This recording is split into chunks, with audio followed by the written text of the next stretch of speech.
Dear Stimată doamnă președintă a Senatului, stimate domnule președinte al Camerei, stimate domnule prim-ministru, dragi prieteni, mă aflu azi aici, în România, în acest moment profund simbolic, cu un mesaj, un apel. Nu renunțați la Europa. Nu renunțați la noi. Acum, când lucrurile nu sunt neapărat la fel de clare cum erau acum 2 săptămâni, când strălucirea retoricii a fost umbrită de evenimente, by newspaper inches and TV minutes at the expense of the long, hard work of the many. Happy to see many members of the European Parliament today. When it seems that promises long ago made are ignored at the expense of narrow, small, national considerations, when those for whom the European Parliament, just by existing, is a threat, will jump on any of these issues to push more and more people to the comfort of the fringes and extremes. That is when we are called upon to lead. That is when we have to stand up and stand together. When it is hard, when it is easier to sit back down. And this was a difficult week for Europe in more ways than one. We pushed and worked around the clock. We came so close, but a final decision before the end of the year to ensure that Romania is able to fully join the Schengen area was not to be this week. I told leaders that this was the most disappointing course they could take. I think it was the wrong decision to delay. Let me be clear, Romania is ready to join the Schengen area.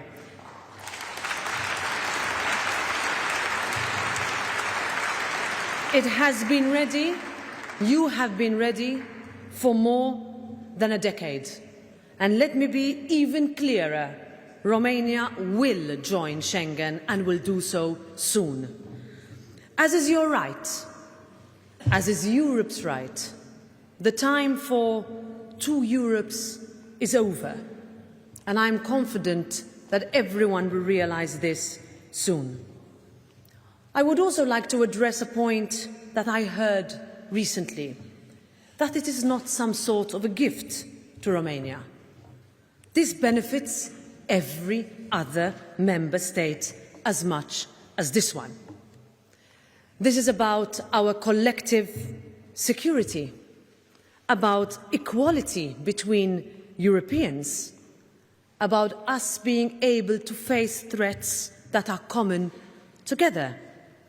It is a missing piece of the puzzle that is the construction of Europe. And I understand our duty and our responsibility to put that in place soon. I would like to quote your President Johannes on this issue. I did again last week. He was right when he said that physical borders between nations are easier to dismantle than those walls we force people to construct in their minds. And that is our challenge now. The walls that Europe was created to tear down are both between peoples and between nations. We are all different, but we all deserve the same chance. That is the ethos of today's Europe. That is what Europe's revolutions were all about. That is our inherited legacy as the children of the revolution. That is what we defend.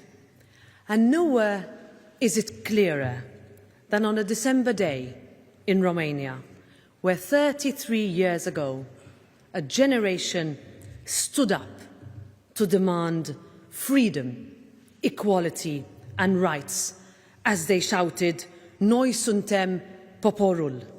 The world would be held in chains no longer.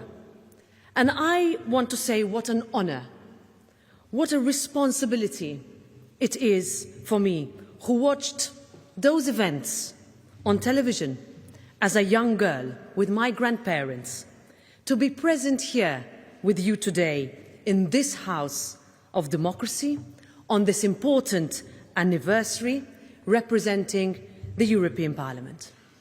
Romania emerged from revolution to take its rightful seat at the European table, to help shape and to help lead a continent.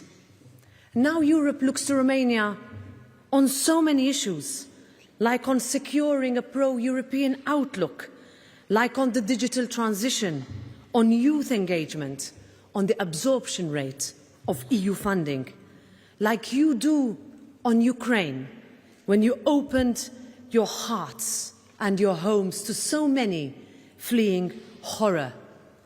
I will never forget the images of Romanians rushing to the border region to help, carrying toys, blankets, teddy bears, food. You did not wait for anyone to tell you what to do. You just did it, and you gave hope to those who left everything behind. Romania's solidarity with Ukraine has been a true demonstration of core European values. Romania has shown this, all while hosting over 86,000 refugees from Ukraine and facilitating the passage of Ukrainian grain to third countries. It is the heart of this great country that keeps showing through everything again and again.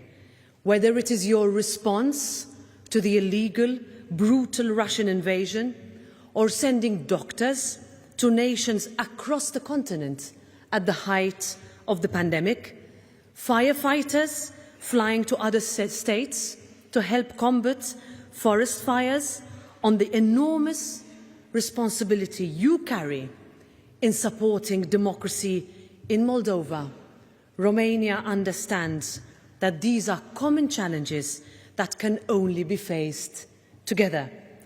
Just as we must understand that people today around Europe are worried about rising energy prices, about inflation, about paying their bills and stretching their salaries to the end of the month. These are real issues that families and businesses across Europe are facing.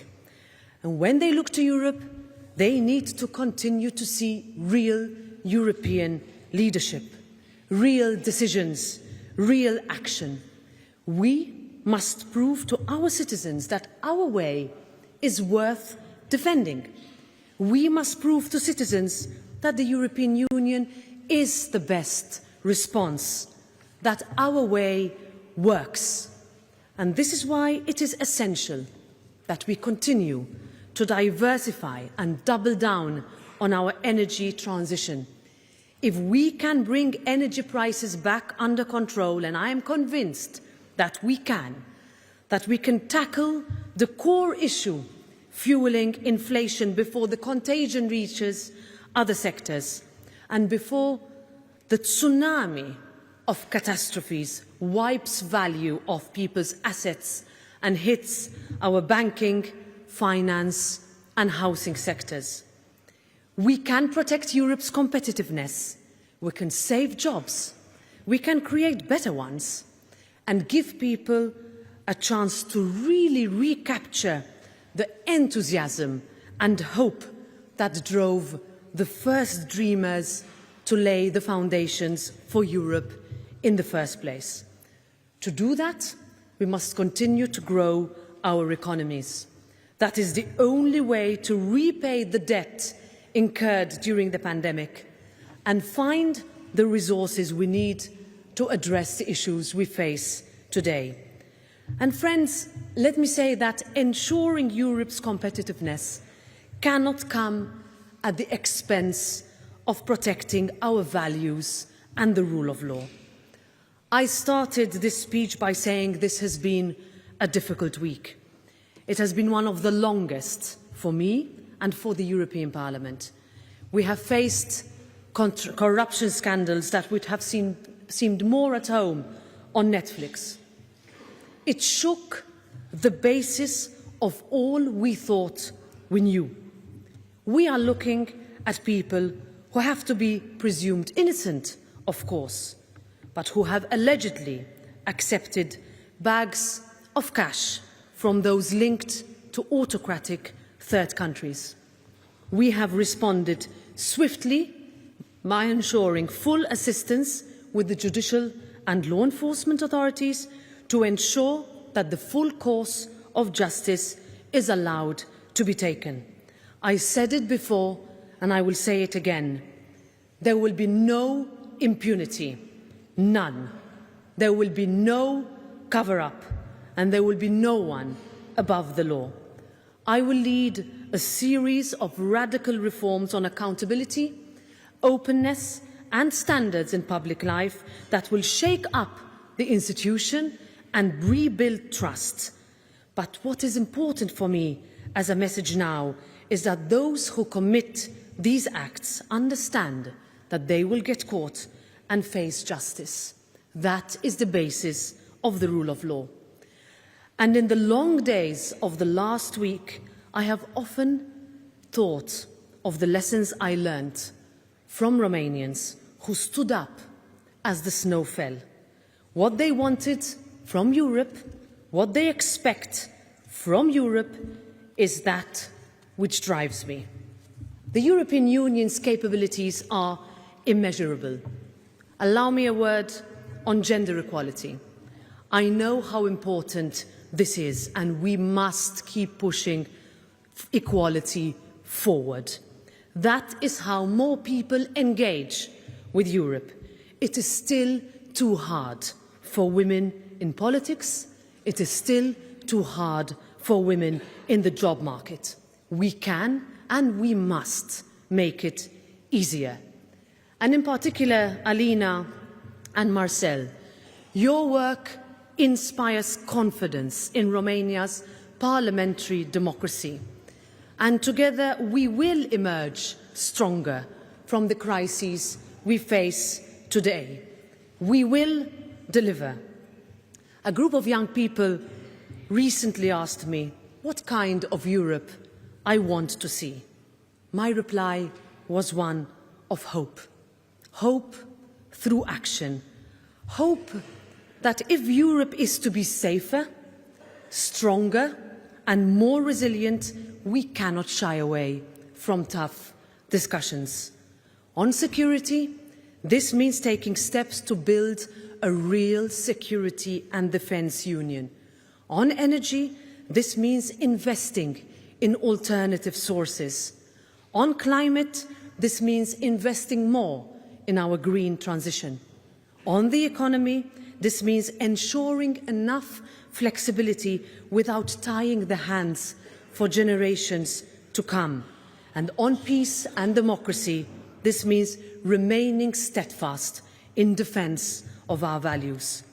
Our Europe must remain a place where you can be who you wish to be, where your potential is not impacted by your status, your gender, your race, your religion, your sexual orientation or disability, where we know no old and no new Europe, no big and no small Europe, a Europe where no one is above the law, a Europe where no one is left behind, a Europe of hope. That is the Europe that must emerge. That is the Europe that we must all fight for. Mulțumesc!